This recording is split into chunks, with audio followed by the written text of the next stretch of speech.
And I'll try one more time to put us live on YouTube. Again, not sure what's happening with them today, but it either will work or it won't. And it's not working. So we'll let that be and we'll get started. What do you say, Chris? I think it's great to get started now. Okay. Hold on just a second. I'll be right with you. So those of you who are new to our BiotensegriTea parties, they usually run much more smoothly than this. Our apologies for the delay. And while we wait for Susan, let me just let everybody know. I mean, we've got lots of people here that we know from other past e-parties and other events as well.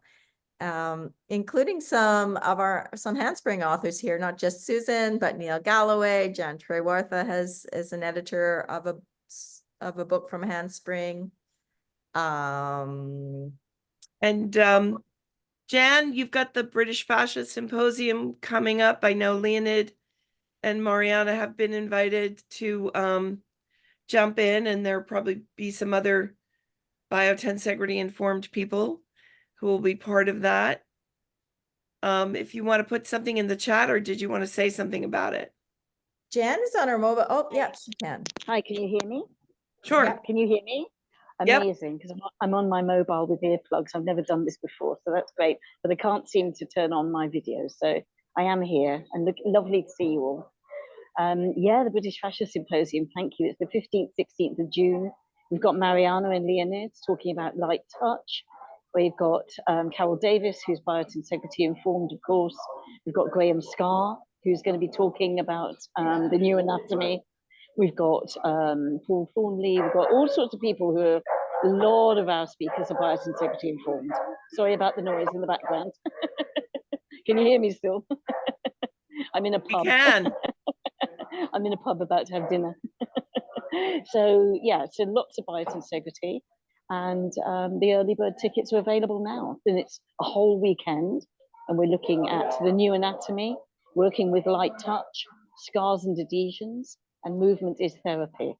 And we're really aiming to bring out all the amazing things that are happening in the world of fascia and how fast our understanding of changes in our understanding of the anatomy, how the body works, how touch works, how scars resolve. All of these things are moving so fast. So we're really focusing on the new. Hence, Goran will be there talking about the research as well. Great. Thanks a lot, Jan.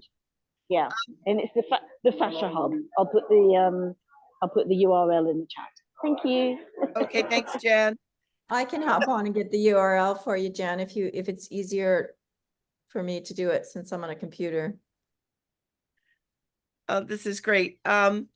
So here we go with another BiotensegriTea Party. I want to welcome everyone and thank you for joining us. We're having trouble getting live to YouTube, so we'll post it there later, but we've got a lot of people here joining us live, which is great. In a minute, we'll be showing episode 13 of the Everything I Know series, where Leonid Blyum interviews Steve Levin on his personal history, kind of developing and evolving the concept of biotensegrity. This episode focuses on pelvic and spinal mechanics in search of a better model. That's the title. We have Steve and Leonid both here for discussion after we show the video. The Stephen M. Levin Biotensegrity Archive is a 501c3 nonprofit here in the United States of America, and we are grateful for your donations. Susan Koenig, I'm going to give a specific shout out. As soon as I sent out the newsletter, we got a donation notice from you. So thank you so much. And thank you to all of you who have so generously donated to support our work here. I think we're going to have Chris do our opening toast. Thank you, Susan. And I just want to give another shout out for how you can support the archive. by sharing our YouTube lives and our newsletter. It's another way you can support us. So we're really pleased to have all of you here. Okay, and a toast. So for longtime friends, new friends, coming together to watch this video, to talk about biotensegrity, and may we all continue to go down the rabbit hole, to talk about the things that come up, to discuss them and really refine what we're doing, to have disagreements that lead to further understanding and agreements that help us forward biotensegrity to the world. So, All right. cheers. Thank you all. That's wonderful. Also, for any of you who are not on the newsletter, who do not have subscribe to our newsletter, which you can do by going to biotensegrityarchive.org. There is a first big biotensegrity interest group meeting in physiotherapy that is coming up March 23rd. It's going to be online. It's going to be free. It's sponsored by the group of teachers who teach applied biotensegrity in physiotherapy. You can check out their tea party that they did a few months back on YouTube. So if you're a physiotherapist, you're going to want to know about that. Or if you know a physiotherapist, please keep them informed. Steve, Leonid, do you have any words that you want to offer before I start our video? Well, I think that actually, you see, cutting the flow of the conversation through those many hours of flow was not so easy. But this particular episode, I must say, it's relatively short, right? And it continues the conversation around the books where it sort of documents Steve's journey through the 80s and 90s. But I think that the first 20 minutes of this one, where the discussion goes exactly around the spinal and pelvic mechanics, I feel it's really one of the best and compact presentations, which I think it's very compact. And if we were to invite anybody to say, okay guys, these are the meaningful questions which show this bifurcation, you go this way or you go this way. So I think that that's really a very good 20 minutes as the starter, and I hope that we'll have a good conversation after once the episode completes. Great. And then so if you can turn your videos and off, I'm going to start the video.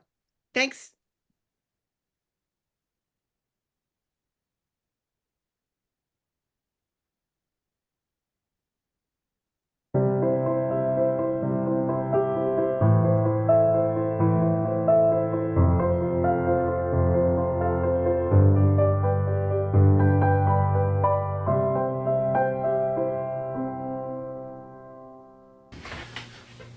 Dear friends, we are continuing the Everything I Know series in Biotensegrity with Dr. Steve Levin, and we've been in the section of the books, and I guess we are going to continue this because there's still quite a bunch of books left. But meanwhile, during the break, we were actually going through some of all the books. This particular Grant's Method of Anatomy is the one which is really, the years have taken its toll. So, and here we are looking at this particular section, which stands on the pelvis and Grant's Method of Anatomy. Speaking of structural requirements, tick. It is apparent will tend to cause its upper and to rotate. Okay, it is apparent that the weight transmitted to the sacrum by the superimposed part of the vertebral column will tend to cause its upper end to rotate forwards and its lower end with the coccyx to rotate backwards. ligaments are so disposed as to resist this tendency. Further, the articular surfaces of the sacrum are farther apart in front than they are behind. So the sacrum behaves not as a keystone, but as a reverse of a keystone, and tends therefore to sink forwards into the pelvis. As it does so, the posterior ligaments become taut and draw the ilia closer together, with the result that the interlocking ridge and furrow engage more closely. Here is an automatic locking device. So that's a very tensional description, I would say. Yes, it is, and there's a lot more similar to that in that chapter, and particularly around the shoulder. But that was something we did that first series on the lumbosacral spine and pelvis. Mm-hmm. I believe that was, what was that, 1990? 1992. 1992. Mhm. Well, Professor Levin, who was the head on that, main thesis is that the sacrum locks like a keystone. Mm. And in Grant's anatomy, it says exactly opposite that. So there was controversy right from the beginning, and it was interesting enough that I argued the Grant's concept, Mm-hmm. and then applied the tensegrity model to that. And Professor Fleming was honest enough to allow me to speak on it, even though his whole model is contrary to that. So that's the idea of a conference, to say, right? Exactly. So to allow the Right. opinions to be different and to give the audience the opportunity to get some. And he included me in his book too, on the same, and repeated on the same subject, where Well, I so- argued. So the book that we just had a look at, which was Movement Stability and Lumbopelvic Pain. So Right. it's this one. Right, and again, Lehman's concept in there is that of a keystone, that the pelvis is a keystone organization, Mm-hmm. and the forces are created as a keystone. And in the same book, I argue the opposite. Well, I must say that this is one of the rather interesting conundrums, shall I Yes. say, because you see, on the one hand, if we are taking these basic ideas, right, and then start driving them towards their natural conclusion. So the moment we allow ourselves this understanding that the pelvis, that the sacrum is not that convenient keystone, that really sort of removes the base, sort of chops the leg out of the chair that we sit, figuratively and literally Yes. speaking, because the idea of a keystone basically means that if it locks very well, it fits with the compression model, that the pelvis is the wide base. So that, similar to what we were discussing about the cervical spine, Yeah. right? So the guy wires and the wide base, so it fits very neatly into this kind of upwards cone with the additional locking mechanism. So the pelvis is a support base, it supports the heavy body on top of it, and the whole line of reasoning that follows. But the moment we take the perspective which is tensional, with the tendency of the sacrum to sort of literally fall forwards, right, out of from within the pelvis, and it's the tensional performance of the ligament which actually creates the circumferential engagement, then the total perspective becomes very different. So instead of being the base upon which everything rests in a weight, in a self-stabilizing weight base, right? Because this is really the key point of the any compression model, that it's the weight that holds you in place. that holds you in place and that serves the self-stabilizing thing. And then we take on board this, and because effectively what we're also having, right, is this important thing that muscles are not working at their kind of high percentages of the maximum voluntary contraction with a sort of mega big effort to keep the whole thing in place, and then it's something that we have to reconcile, right? So it means that there has to be some support, self-support mechanism there that allows the muscle to stay in, just generally to be toned and stay in tension, but not really working, doing the active contractile participation. Right. Changing the model allows you to ask those questions. Exactly. In fact, forces you to ask those questions. These are the questions that have to be asked. Right. So that's one of the things. So once I started working with this model, I then started challenging all these other assumptions. Mm-hmm. So then I would challenge how do muscles work, because they don't work if you don't have this compression loading system and simple lever system, which requires a very simple hinge Mm-hmm. to it, and you have complex hinges that glide and slide and slip all over the place, and you have these combined kinds of forces going on and muscles that cross more than one joint. And it has internal spiral organization and so on. And and then you're right, and you have muscles going this way and that way, and then you start questioning these things, and then start looking for more things that challenge the previous assumption, and to see how can they fit into a different model.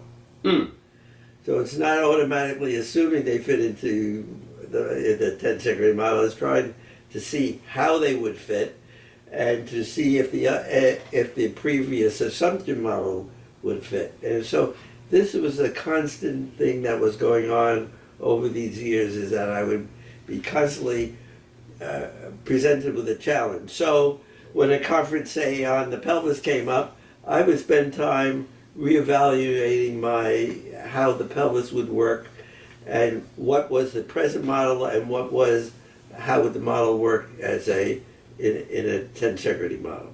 So in that sense, on the one hand, you had this general, when we just discussed it, that you went to different conferences and submitted the presentations there to the scientific committees, which were geared towards a particular subject, like whether it was the shoulder, whether it was the pelvis, the lumbar, the wrist, and so on. But what I see there is that, or what I hear is that, at the same time, it wasn't just sort of like plug and play. You actually went into each of those fields and really kind of get back to the anatomy and the whole layout and so on, and started like really deconstructing the thing. And read the literature on the subject in that field. Who were the main characters in the modeling at the time, and what was the standard model for it. So I really like this piece, and because effectively, you see, the first edition of Grant's Anatomy was 1937, right? So that's like really, it's very far in time. And it's written in quite a plain English, that it's the tendency of because of this basic mechanics, which you could be observed there, that there is a great opening on the front, so that the pelvis has a tendency, the sacrum has a tendency to slide forwards, especially if you consider that it's positioned, the sacrum is positioned at an angle. Right. So, which is anterior and inferior to the wings of the ilium. Exactly. So anterior means to the front, inferior means goes below the wings of the ilium. And the angles were in such a way that they would slide out, not slide in. So that's an important thing, because if we really start taking this to its full extent, what it means, we are, as I said already, we're facing this point. We have to consider some sort of resting position, right? So you see some position of minimal energy, because in that respect, what is interesting, that of course, when you are talking about the minimal energy principle, this minimal energy principle is very well known, and it's one of the key design principles that goes throughout, very much entire interpretation that physics passes on onto all other subjects. And for the engineers, they're also very familiar and like using this all the time. So therefore, this distinction, I think that this is one of the big of this sort of question marks points, the bifurcation point. So yes, there has to be a resting position, Right. a position of minimal energy. So now, but then how is the position of the minimal energy achieved, and what happens in the vicinity? How sensitive the model is to the deviations from this, right? So I just maybe allow me to like drive it a little bit into the thing for the audiences, right? So once again, if we get this image that we have the thing which has a weight and it fits, if I were to put some, into the insert this into the V shape and lock it, right, and then lock it in such a way that it would be limited on the sides and limited on the front, so then in fact it would be kind of a holding place there, like a gear stick sinking there. So that, coupled with the weight, especially in the vertical position, it gives certain self-stabilizing property, right? So you see, the more shallow is the thing, the more volatile is the thing, and the better lock is there, the more stable it is. So within the compression model, the logic of the compression model, that's what would be that's the explanation of how it self-stabilizes and how muscles can follow the principle of minimal energy. But first point that you are bringing there is that, well, that's all nice and good, but then there is a question, what happens if this thing starts sliding forwards? That means that you always need to bring something to counterbalance it, right? And that's first point. So your understanding there was that if we start looking at it not from the weight perspective as the kind of this free isolated item that you're exercising with, so then what you're looking at, you're actually putting this whole thing around it, so bringing the integration tensionally, which then becomes quite independent on the weight of the structure that goes on it. So it's the thing that starts looping on itself. Right. And if we start looking at it that way, what is the immediate advantage that one can see for this looped and distributed model? Is that this model is not sensitive to the perturbation, because this model of the keystone, the moment you've got some extra sliding in the system, the moment you get any bend, suddenly the forces that are necessary to counterbalance the heavy thing that has a tendency to topple over become very significant, and the moment we bend it towards that lifting of the weight, right? So you see, if I am to control this thing from here, right? So you see, and then if you were to push it there, I have to make a kind of a mega effort to bring it up. So effectively, that will be the interpretation of the spine model. Right. So that's a 10x. That's a 10x. I'm working very hard, and you are just putting it with a finger, and and I'm losing here, right? Right. So that's effectively the model, which is the one that you were dissatisfied in first place. Exactly. Lifting the piece of paper, Right. So lifting the piece of paper, and I cannot win here, right? So, but when we integrate it into this distributed system, then whether it's at this angle, or this angle, or this angle, or this angle, it doesn't matter. The thing just gets the same distribution through the tensional system, and it's not, it's not being affected by it. And I think it's a really good example there, because what it gives us there the same energy efficient way of the transitions, not just kind of idealized super straight one when it sits in this, but it actually treats all the angles pretty much the same. So a quadruped spine and a bipedal spine work the same, Exactly. using the same structural model. Exactly. So, but actually, recently, this has been also described as so-called follower's load. The follower's load is basically if you deconstruct the long thing into the step by step, when each small step, follows, then, that becomes kind of a geodesic distribution there. So actually, this thing started to come into biomechanics as well. The understanding that if you deconstruct it into the distributed loads, then the behavior of the spine of the quadruped is pretty much the same as the behavior of the spine of the biped. So there is nothing as a special, this toll of gravity, right? So you see the gravitational toll, the curse of gravitation, and so on. So this is really, a very practical thing, because the robustness of the system, the ability to deal with the with the transitions of the, with the change of the angles and so on. Because in this model, the change of it's relatively stable in the immediate vicinity of the vertical position, but the moment you start getting into any kind of angles, then it becomes dramatically unfavorable. So that's really the practical thing here.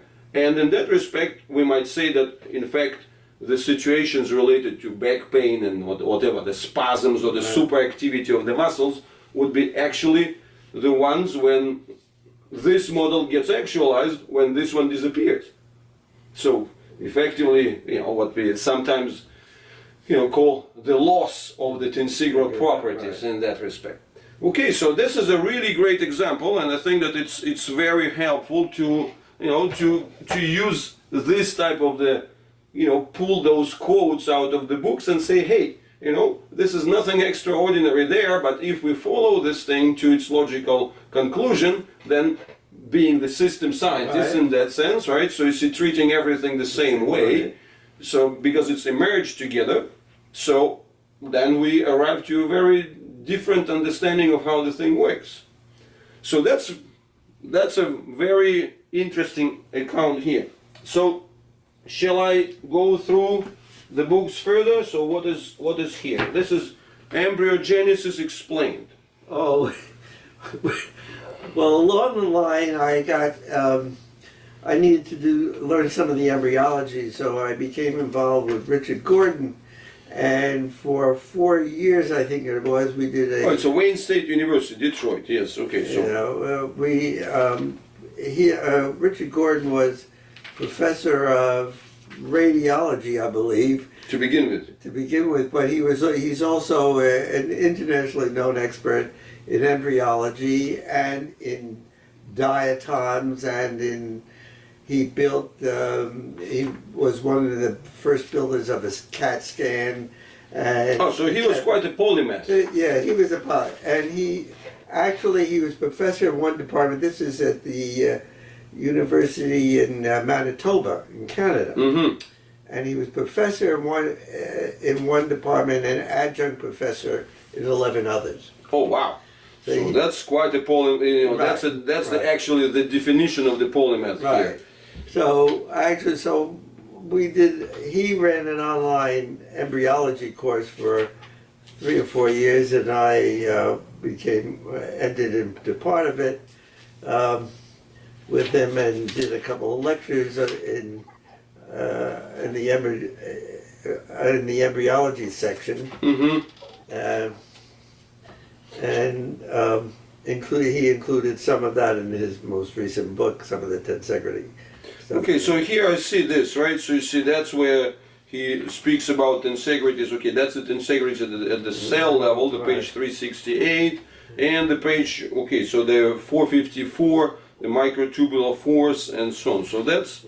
So that's quite an engagement here. And of course, when we talk about the embryogenesis, we are kind of ascending here from the single cell, and it's the development of the organism. So this thing actually shows quite a diverse approach to the subject, and the fact that the tensegrity principles that you've been trying to kind of link and planted in different departments and dimensions. So we did. So here's embryology at the very basic level, the subcellular level.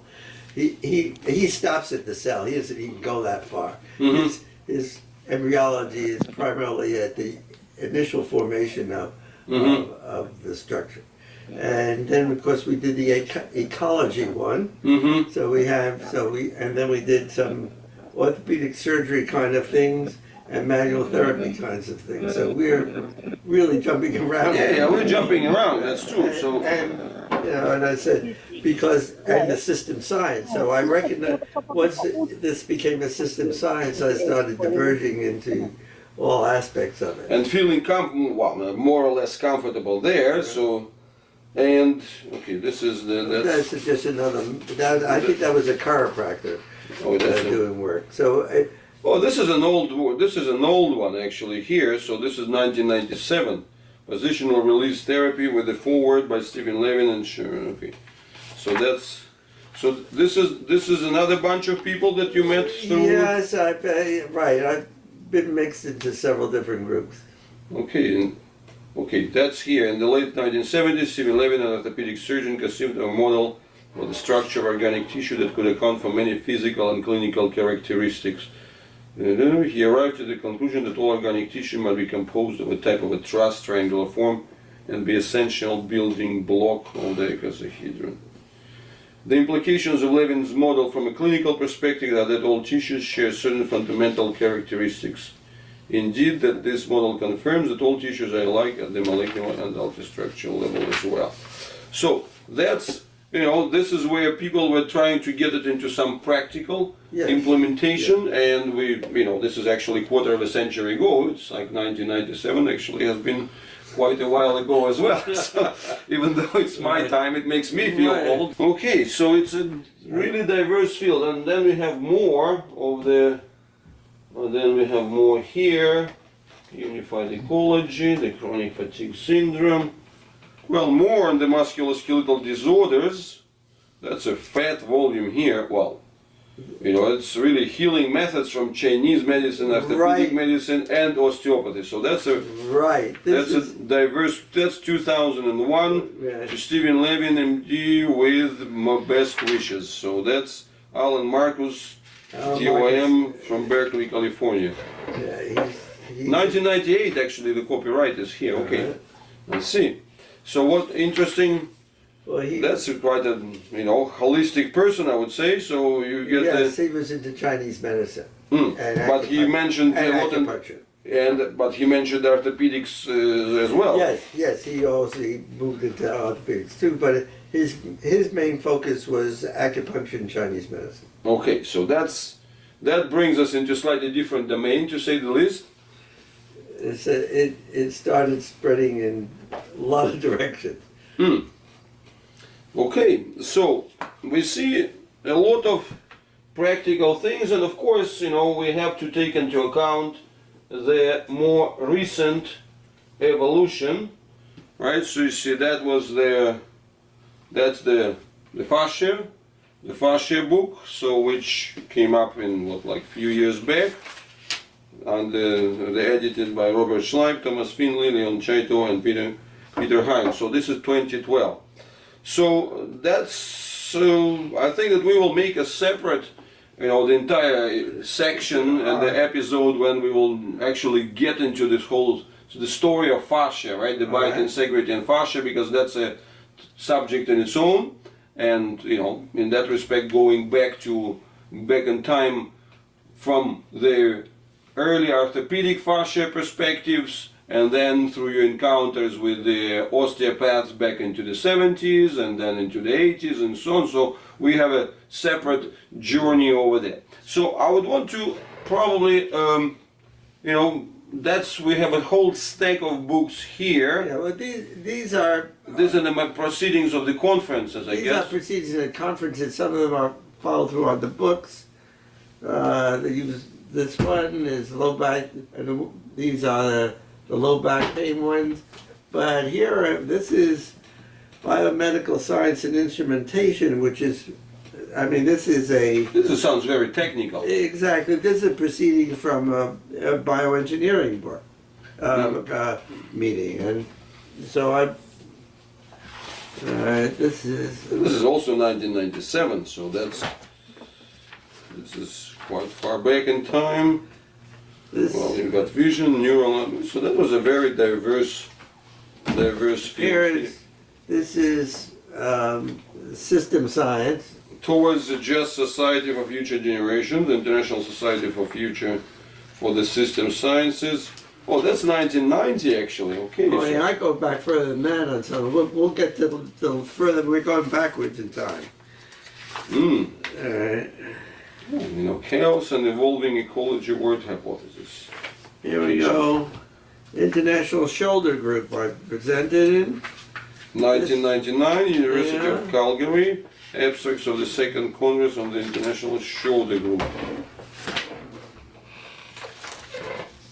All right. American Society of Biomechanics in 1990. American Society of Biomechanics, yes. University of Miami, Florida. Okay, so it's a different printing style here. Oh wow, this is done on an old style printer, right? So Yeah. that's really cool. Yeah. I remember this from the university days.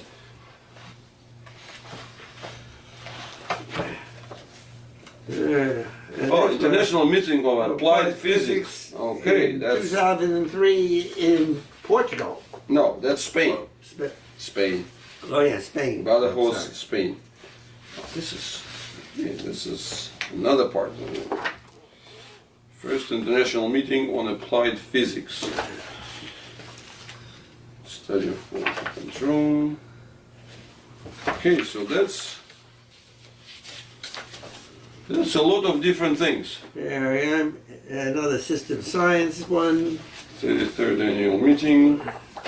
Oh, that's a United Kingdom one. Mm-hmm. Oh, this is the 1989, so that's even further back.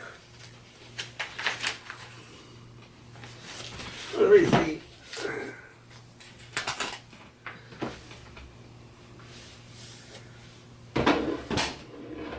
Oops. So this is his North American Spine Society, 1991. Mm-hmm.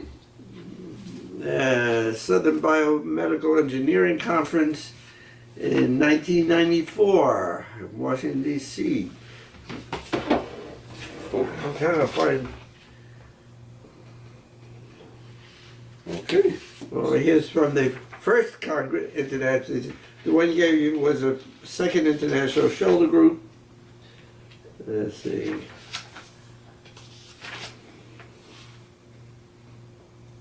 I don't even know when that was from. Delft University of Technology. Okay, so this is Holland. Dutch. Oh, it's a Dutch shoulder group. I see. Wow, that's quite a name. And here's one I did in Paris, France. Mechanotransduction in 2000. Mechanotransduction in 2000. Wow, that's really quite impressive that we haven't. Right. I didn't think that people were using the word mechanotransduction That was the beginning of it. that much back then. So Yes, that was the first conference on it.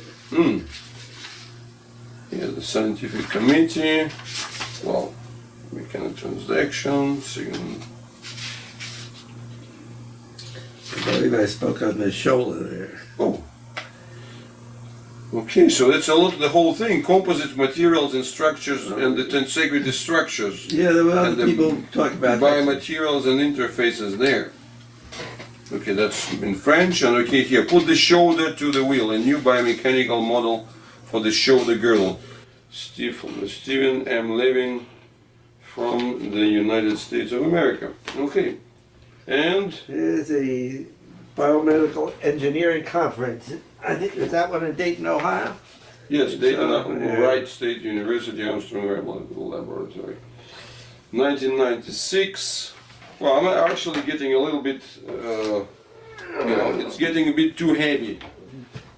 I'm getting buried under the pile of books. Yeah. Okay, that's a serious volume. Right, so, That's a serious volume here. It's really probably difficult to scroll through it. And what is this? That's not you. And this is, oops, is this you? Yes, a new model for pelvic mechanics.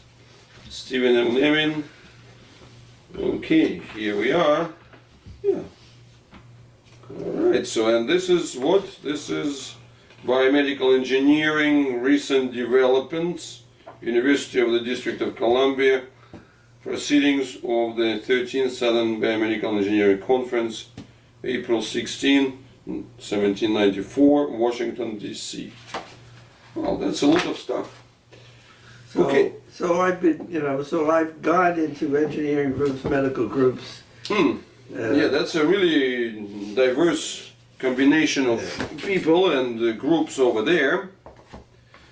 And, well, I think that in order to complete our review of the books, and we keep the fascia book in a special account so far, I mean, I have to pull out the number of the most recent contributions, so written by the members of the Biotensegrity Interest Group. So this is the Biotensegrity, the structural basis of life from Graham Scarr, and of course we're going to interview Graham on a special episode just to get a lot more insight into his book. And this is Daniel Claude Martin, Living Biotensegrity, the interplay of tension and compression in the body.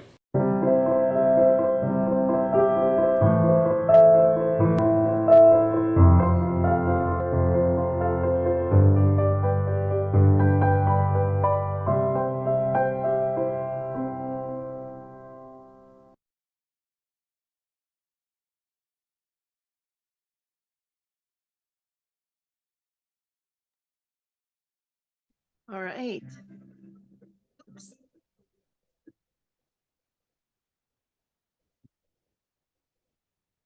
We invite you to turn on your camera, turn on your mic. Susan Koenig had a question. Susan, do you want to ask that question? Yes, there's a lot of Grant's anatomy books, and I don't know how to find the one that Stephen is actually referring to, and is he only referring to the original one, which was many, many years ago, or is there an updated one that he also recommends? If you find, I'm not sure if they're all the same, but if you find chapter 17, the male pelvis, and then under the male pelvis, it comes to something called structural requirements, and there's a diagram, figure 17.9. What book are you in? Adam, which edition do you have there that you're looking at, please? I'm just looking now to see in the front of it. If you just this is the 10th edition, 1981. I put the link there. It was Grant's method of anatomy, right? It wasn't Grant's anatomy, it was Grant's method of anatomy. Yeah, sorry, So, Grant's method of anatomy. yeah. And so, Adam, you're saying in 1991, this analysis 81. 81? Yeah, it's under the section of the male pelvis. Chapter 17, the male. If you find the chapter of the male pelvis, it will be there. It will be just organized differently. So I was really excited to find that while you were talking. So are we saying that the same basically tensional analysis of the system, or tensionally governed analysis of the system, is there even in the more recent version? yeah, I have the 11th edition too that has the same thing. I think the 11th is probably the last edition. And actually one of my grandchildren who took an anatomy course used it in her anatomy course. So although it's 11, it was, I think this 89, it was, the edition came out, but it's in there, I don't know if you can see, but it's right, oops. I'm trying to get it there. It's Yeah. right in the book. It's, it's under, you're right, it's under male pelvis. And there's some of the same drawings that Grant did in 1938. And actually one of my uncles uh, trained in a University of Toronto, went to medical school there and took the courses with Grant at the time. And he had actually had handout notes with the same pictures on it. So it goes way back, but the same pictures are still published in the latest edition, at least the 11th edition that I have, So you have showing the same type of forces, both in the pelvis, and there's another one on the arm where where you fall on. He describes falling on the outstretched arm, showing the forces go through the interosseous membrane from the radius to the ulna, and then of course the shoulder girdle is just hanging off the back of the spine. and you discussed that in a previous episode. I know the Yes. tensionally governed analysis of the wrist structure. So, Steve, you have this across 4 generations in your family alone. Exactly right. It goes way back. Absolutely wonderful.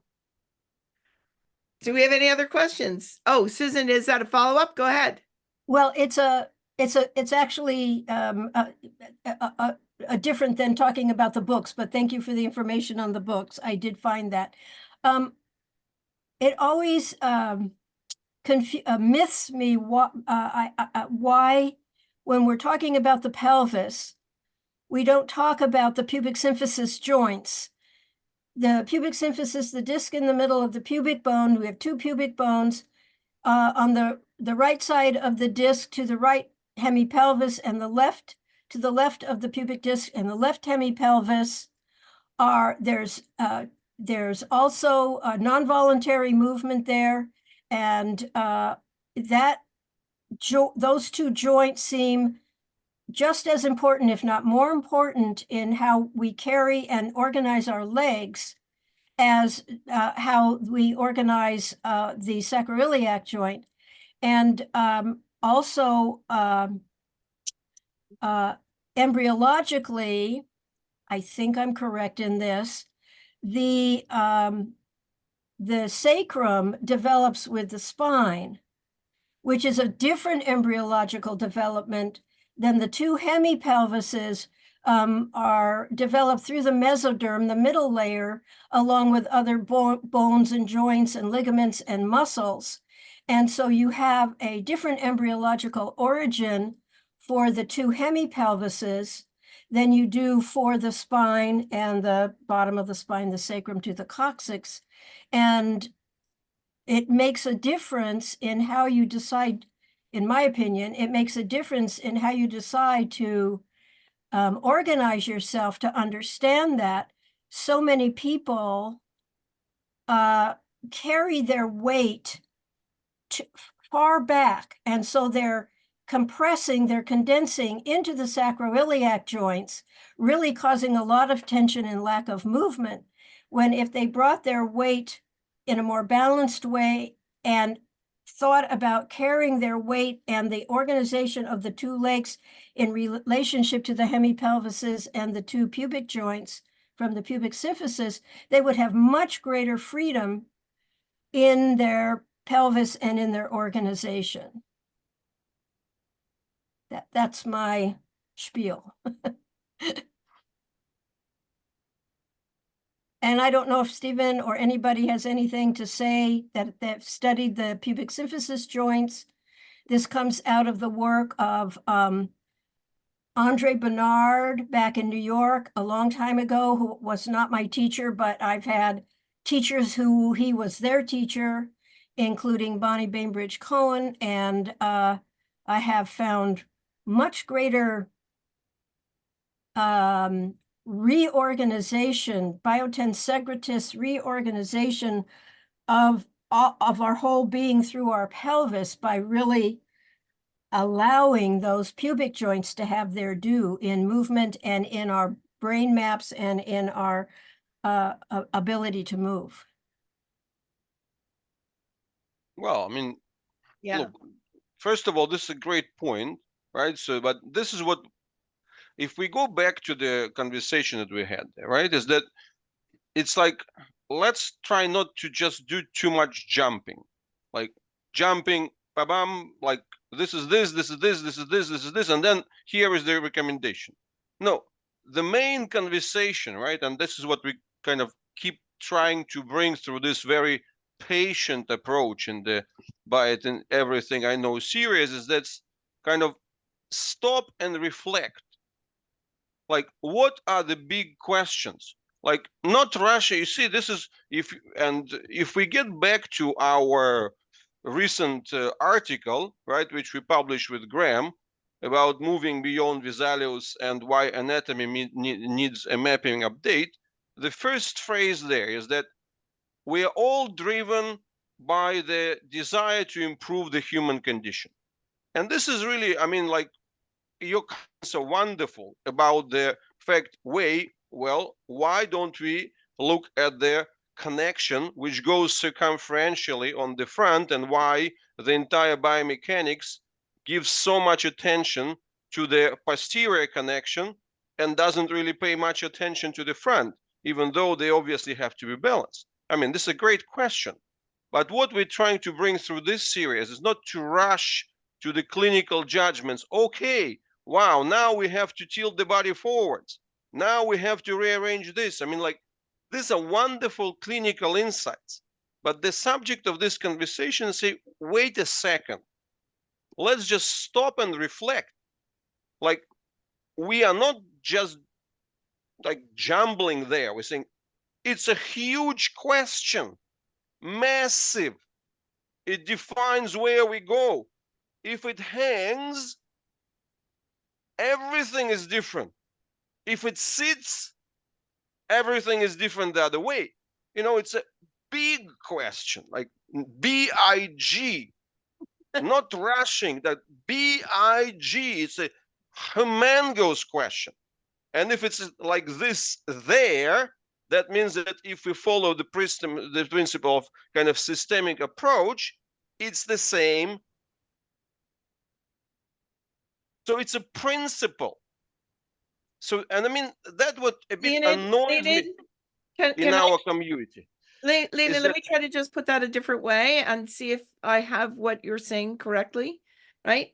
That if it's hanging, that's a kind of that's an architectural model, like a swing is hanging. And if it's sitting in like a keystone, that's another architectural model. And It's they're completely different. kind of Completely different. They're the opposite. So you see, if it's wait, hanging, let me yes. get my question, because I'm trying to put it in a different way in case, both to make sure I understand what you're saying and to make sure we can all understand each other, right? So whether it's hanging like a swing or sitting like a keystone, which are different things, but which are both gravity dependent architectural models, those are both outside of the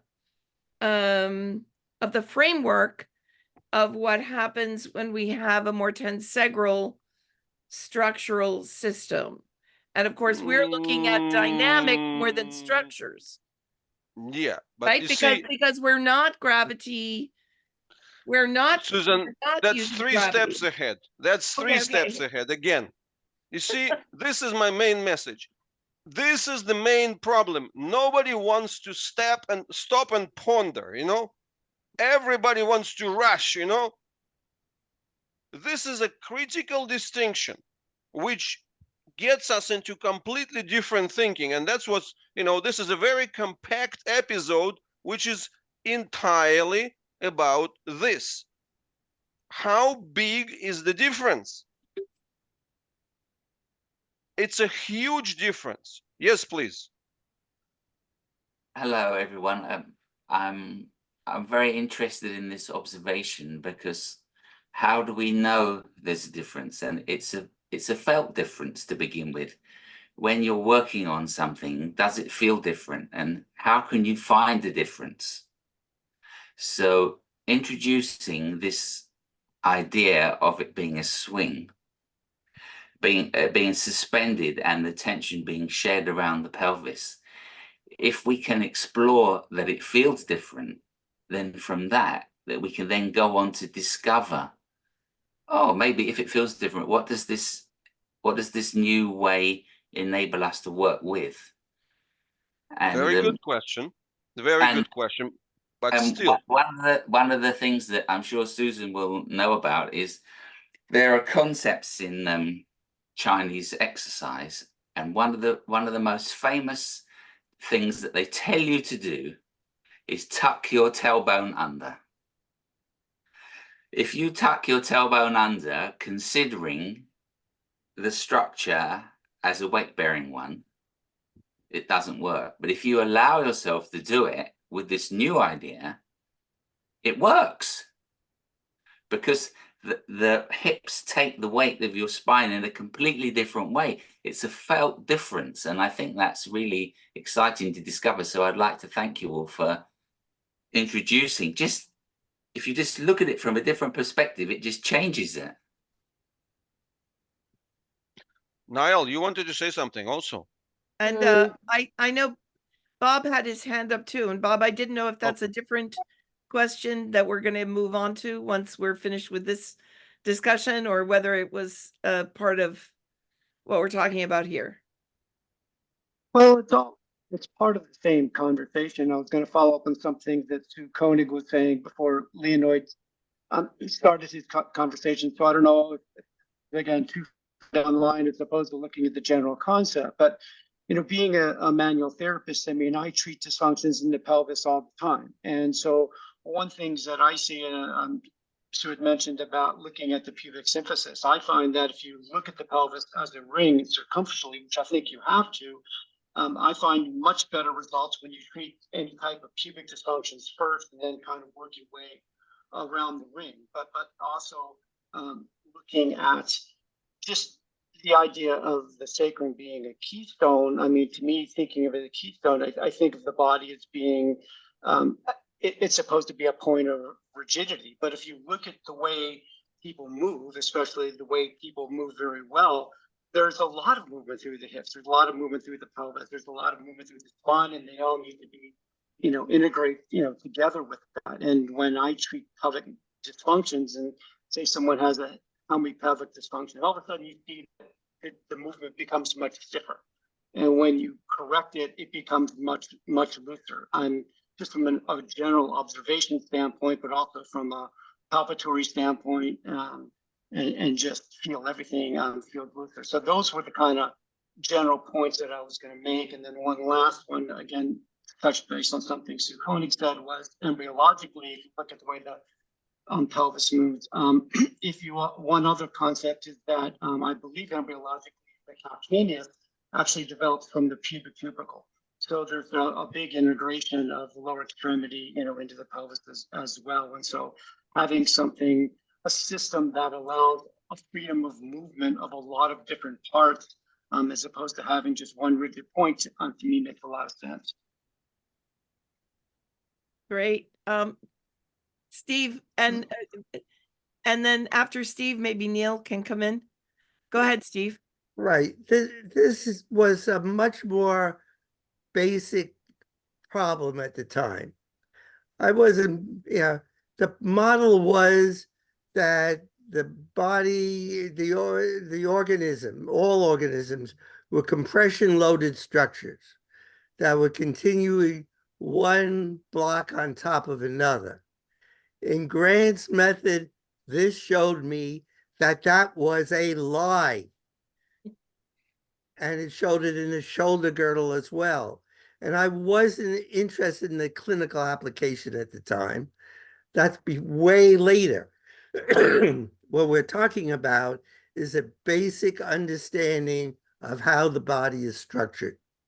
And the body is not structured as a compression loaded structure, which is the basis of all the anatomy we ever learned and all the mechanics we ever learned.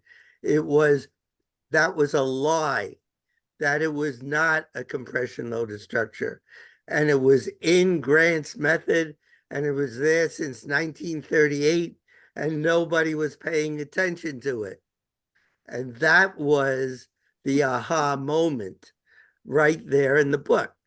So it was, the clinical applications come way later. I rarely talk about clinical applications because I'm interested in the basic science of it.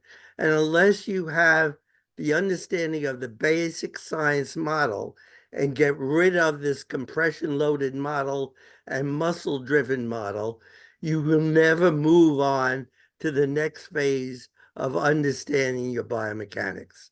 So the little things about the pelvic, this pubic symphysis, that's all immaterial at this point. It is understanding that we are not compression loaded structures. We're a tension loaded system of a tensegrity. And by the way, birds, for instance, well, one of the fastest runners in the world, of course, is the ostrich. And that has a fairly, the pelvic symphysis almost doesn't exist there because when birds lay eggs, they have to actually open up this area so they can lay one of these big ostrich eggs. So those are little technical things that happen in the different structures we're dealing with and what you people are interested clinically, but it's important that you have a basic understanding going way back that it is a tensional system we're working in, and we have to stop thinking about compression. So a lie or a misguided metaphor. Right. I said it's a lie because I want to get a strong statement there that you understand it's a lie they've been telling us all these years. Neil? Well, I mean, Well, it's a privilege to be part of this conversation, and I totally agree with most of what's been said, and I'm enjoying it very much. But you know, what we've been doing in medicine all the time to understand something is to reduce it, to look at part of it, and we cannot look at the skeleton and begin to understand how these joints work. We have to look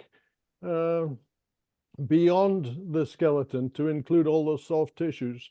And I think part of the reason that the orthopedic folks have found it so hard is they relied so long on simple radiographs, and you need MRI imaging as we have today so that you can follow these fibers from the bone through the tendons into the muscles, into the soft tissues, to the skin, to the vagina, to the pelvic floor. And then it all begins to make sense because all the parts are present as they are in the hands of the manual worker who's working with a patient. Thank you. Thank you, Dr. Galloway. Leonid, did you want to say no, something? we have a raised hand, by the way. I know. We... That's what I was going to say. Okay, Betsy, go ahead. Yeah, I guess I just have an observation. And as I said, I work with breath a lot. And with that locked system, there's no way to get a complete breath. And so the idea of the movement and a different setup in the pelvis is absolutely necessary for a complete breath. So. Thank you. Well, there's one more raised hand. Yeah, go ahead, Susan. I'm trying to understand, are we looking at the keystone model versus the swing model of the spine? Are those the two we're trying to organize? No. Okay, good. Look, let me just get back to this. So let's go consistent. Let's try to be consistent.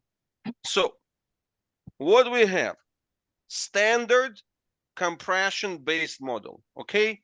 Anatomy is based on it, and like it's inherent in anatomy. So when anatomy was done 500 years ago, it's done with that in mind, right? So that's why it starts with the skeletal system goes up. Doesn't matter what level of detail. It starts with these large chunks, and large chunks and a relatively small number of elements. Then suddenly, what was the whole point, right? It's already a second time that this Grant's method of anatomy appeared. So what was the thing is that in medical teaching, in the same Grant's method of anatomy, everything is fundamentally based on this kind of functional anatomy. You know, it's not the biomechanics which suddenly appeared in 1960s. Functional anatomy has been there for 500 years, and it's been solidly compression. It's a compression-driven thing with kind of some tensional assistance in it. So, and then suddenly Steve, in his, like as a student, discovers, hey guys, by the way, your description of the hand is tension-based. The septa between the radius and the ulna. Oh, it doesn't make sense. Why the rest of your description is compression-based and this part is tension-based? And then he goes further and say, oh, by the way, there is another chapter where it's overt. In this chapter, again, we see that there is a description which is tensional. So, you know, it's either you leave this, and these things, they're incompatible. You cannot mumble jumble them into one thing. It's either it's this way, because we are talking about multi-scale system, and where there's going to be tensional logic, then your multi-scaling from meters to decimeters to centimeters to millimeters to micrometers to nanometers is going one way. But if you are compression, then it's going the other way. You know, if it's compression system, it goes from big to small. If it's tension, it goes from small to big. These are two completely different worlds. Completely. You cannot put them together. That's his message. Can I put it a different way? You have to choose between is it a tension governed system or a It's a blue pill or a red pill, you know? Okay. It's not two pills together. It's you, from the Matrix, you know? Question? My question is, so would you say it's either going to be a tension governed system or a compression governed system? Of course. So that's why, and this choice, you see, look, you can make an argument for one, or you can make an argument for the other. But you either have to have a full re-representation of anatomy, which would be tension governed, with compression elements, with compression assistance, and you have to have a parallel, independent interpretation of anatomy, which would be compression governed with tension elements. It's like in quantum mechanics, you have 11 different interpretations. They don't like each other, but each of them is internally consistent. The same thing here. You cannot say, I want a piece from this interpretation and this interpretation, and then I'm going to make a soup. No.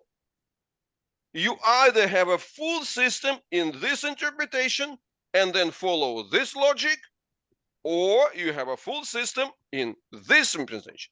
And you know, look, I might sound very, you know, like this, but you see, I was brought up by my grandmother, right? By my grandmother, which I never realized, but she was a teacher of logic, you know, she was a teacher of logic at the university. So, and there was, the thing is that there was never a worse thing from her is that, you know, you are not supposed to skip logical steps. They say that you breathe and kind of you get something with the mother's milk.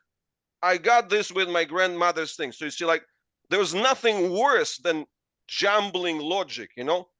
Like, I mean, for me, it's ingrained. I just fume, you know, when steps get blurred, you know, you have to because otherwise, where are you arriving to? Well, actually, it's like today is she died 16 years ago, so that's exactly today, right?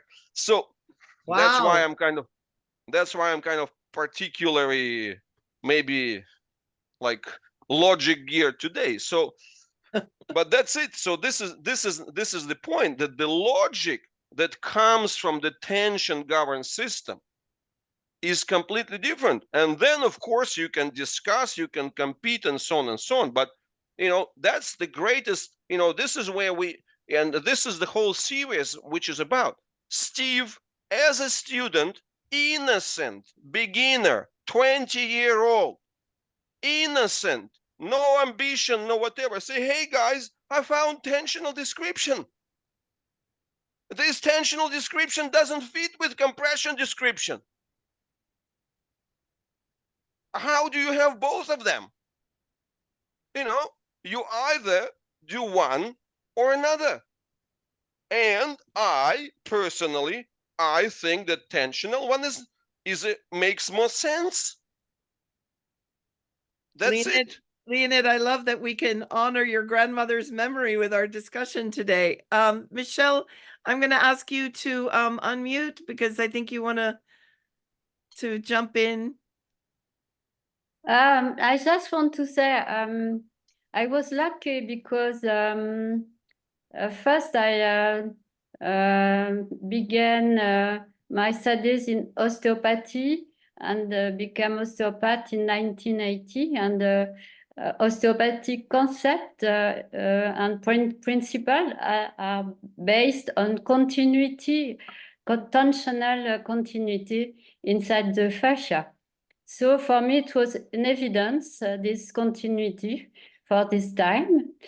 And when in 2011, I met Steve Levin, he put in this tensional continuity island of compression. And for me, it was a big shock because the place of bones became floating in this tensional system. And now I feel so happy to explore with my body all that. And I want to give what you call a testimony about my body work as dancer. For a long time, I have explored, and I like to explore the proposal and the models proposed by Steve, and the model of the sacrum wheel, the wheel in the sacrum, biotensegrity wheel. I have explored it and I feel much better in my movement. So I think my body has been modified and much more comfortable with his concept of the bicycle wheel in the sacrum. And now my sacrum is much more mobile. Thank you. Michelle, you're so lovely. It just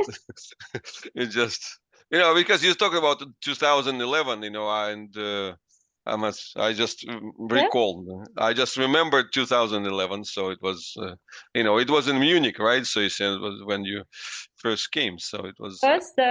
It was in Maidstone in osteopathic school. I met Steve. He gave a postgraduate seminary, and I was a student. I was discovering his magical work and researches. And then I was in Munich in 2011 in September. But still, what I wanted to say, right, is that, I just want to highlight this, right, is that, you see, Susan, I just wanted to say, right, is that when we get back to the gravity and like the gravitationally, or gravitationally independent system and so on, I just, again, want to make sure that we don't rush, right, is that we get to honor this simple recovery. It's a simple statement. Okay, we have found not one, but already two like glaring examples, glaring, the arm and the pelvis, right? You know, where you really go for one model or another. And then you see what we talked about later today in today's episode, that Steve, at a certain point for like 20 odd years, he was doing this with the conferences for the different parts of the body, right? So he would get the shoulder group, the pelvic group, the spine group, the whatever group, right? And he would go there and say, oh, you know, I have this concept, and then, you know, like now let's look at the elements as they are described, and let's separate, you know, the actual ingredients from the way that they are cooked, and see whether we can recook them from the tension perspective. And the answer is, oh, by the way, yes, we can. And we can do so in a consistent way, regardless of the actual shapes, regardless of the actual measurements, regardless of the way, whether it's a, you know, whatever type of the joint and so on and so on. So that's another super strong point that comes from this, right? So therefore, in that sense, the biotensegrity has been a gradual, it's inductive in that say, right? It's developing by induction. It's not a deduction to begin with, that he woke up with this, you know, brilliant idea that the entire world is made according to the plan, right? So you see, it was, okay, this is it, this is it, this is the part, this is, but keeping the logical consistency, that's really the thing. But my point is that once we get this logical consistencies, it's also, if we are systematic in following those, these are two completely different things.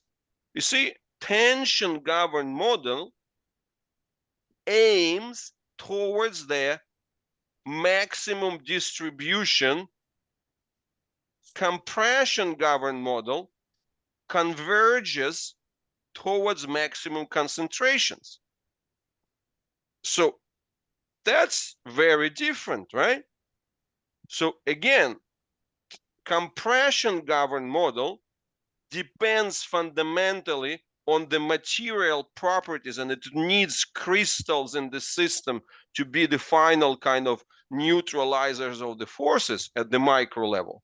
Whilst the tension governed model supports the spread through, you know, like almost nothingness, right? So you see, getting back to the Gumbertor's illustrations of how they're, you know, this, what Steve used to call it's connected by no more than a spit.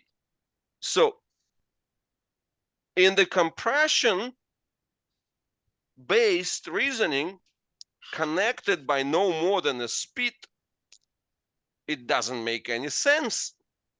But once you go and get into the tension-based model, it becomes very natural.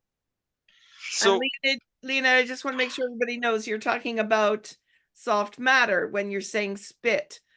You know, it's like, or snot. Steve will talk about snot. It's all snot, that we're talking about soft matter, all biological organisms as being involving soft matter dynamics, which are not mathematically predictable the way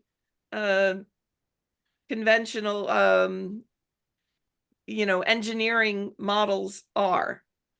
Yeah. So, but then you see, it's just like how the logic scales, right? And then, of course, you know, if it spreads further, say, oh, by the way, in our field, everybody loves talking about mobility, mobility, mobility, mobility, mobility, mobility, movement, movement, movement, movement, movement. And release. That we didn't even get there yet, right?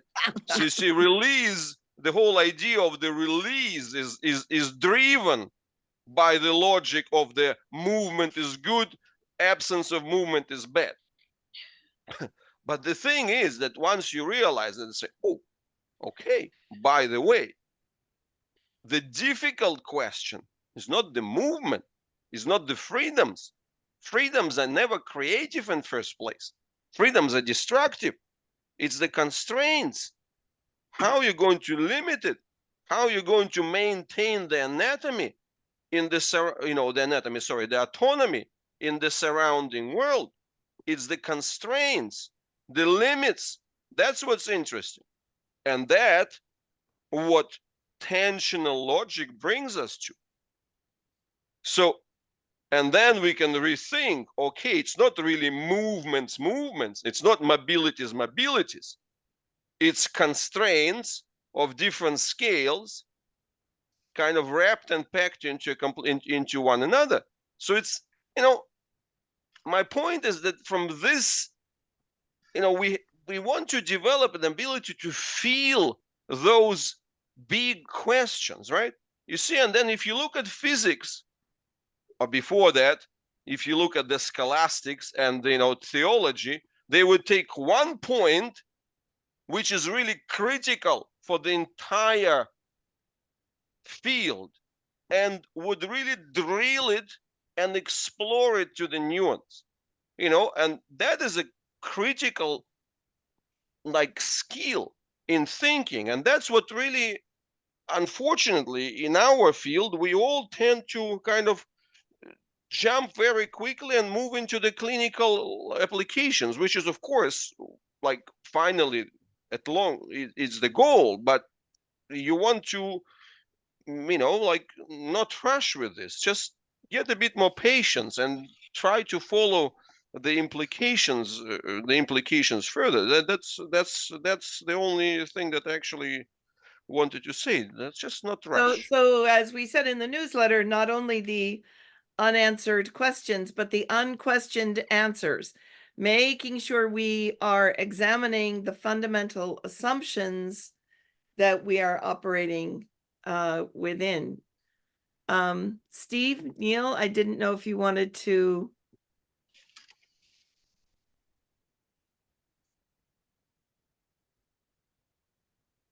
Steve, unmute.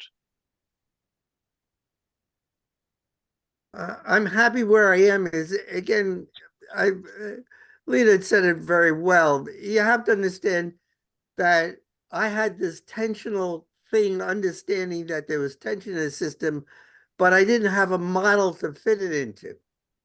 So although I had these questions from my very beginning in anatomy, but it took me years to then find a model that fit this tensional model that I knew worked. So that when I came across tensegrity, I was then able to fit in how the pelvis worked and how the arm worked and how the shoulder girdle worked, because I then had a model to fit it into. But it started with this anxiety about these tensional things that didn't fit into the basic model that we had. Excuse me, which means that I have to find another model. Now, the real thing now means that this becomes a paradigm shift. You no longer can think about muscles and compression and levers in the system the way you did before if you then accept the biotensegrity model. And you can't accept the compression model because we've already shown you that it's inconsistent with the anatomy. Great. And so that's where, this is where it started, in this anxiety about this tensional model that was there and driving me crazy because it didn't quite fit the model that I've been dealing with. So I'm trying to do orthopedics based on a model that I knew was wrong.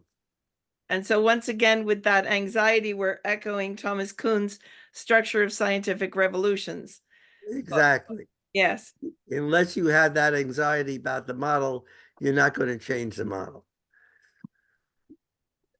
So that's why I think that today's episode is actually very compact. I mean, it's like it might sound disappointingly short, but I think in that sense it's very compact on like just bringing a big highlight on one point and, you know, giving it a little bit of extension. And yeah, that's really just making it clear. Okay, that's big. That's big. This is a fundamental question. Like, you look at any theological doctrine, right? So you see, like they would spend how many thousands, or I don't know, like whatever, hundreds of thousands of volumes were spent in Christianity on the concept of Trinity. I don't know, refining it like to their super tiny increments, so that, because if you don't do, and I've actually spent some time reading about what was considered the heresies and so on and so on. We have a tendency to kind of think of a church as being very aggressive in those days and so on and so on. But the reality is they had so kind of the entire thing about working out the definitions of heresies. They were so elaborate. It was really extremely specific cascading logic. And if science or if medicine had 1/10 of attention to detail that church had, we would be in a completely, different place. So that's really, I mean, really, that's what I believe, is that it's just one of the, we lost that. So you see that the attention to this detail, and you say, okay, so if we do this 1, 2, 3, we follow that way, and then we follow that way, but each of them have to be brought to their logical extreme, and only then compare, but not like, okay, I'm going to get a little bit from here, a little bit of there, yeah. All right. Well, we've been at it for over an hour and a half. But Susan, shall we do some self-promotion and put the link to our article? So you see, which is... Yes, I did. I did put that link Okay. in. Yeah, it's Okay, in the good. chat. Yep. And and so time for any final thoughts or questions. You can just unmute and jump in.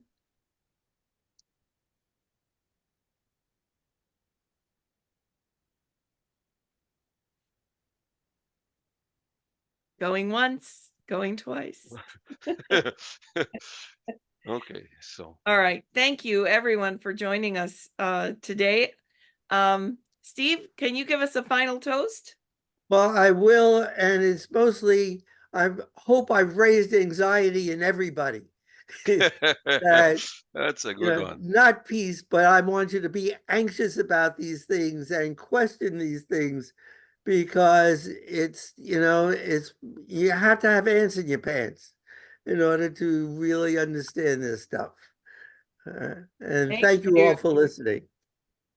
And cheers. Cheers. And, can I offer a toast? Leonid, I want to toast to your grandmother. What was her name? Yes.